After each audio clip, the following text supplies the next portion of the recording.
Bakit nga ba may amoy ang damo kapag pinuputol? Napansin mo na ba? Kapag nagagapas ka ng damo, may kakaibang amoy. Yung fresh, medyo matapang, pero parang natural. Alam mo ba kung bakit? Hindi lang basta amoy yan. May science sa likod niyan. Kapag pinuputol ang damo, nasusugatan ang mga cells nito.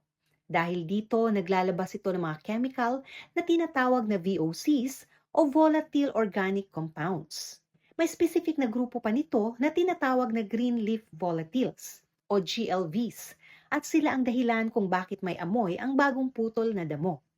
Pero teka, hindi lang basta amoy yan. Ayon sa mga eksperto, babala ito sa ibang halaman. Parang sinasabi nila na, "Hoy, may panganib!" O pagtawag ng tulong kasi ang amoy ay pwedeng maka-attract ng mga insekto na kakain sa pest na sumisira sa kanila. Mind blown, di ba? Sa simpleng amoy ng damo, may sigaw ng saklolo pala ang kalikasan. Kaya next time na magputol ka ng damo at naamoy mo yon, alalahanin mo, may drama din pala ang mga halaman.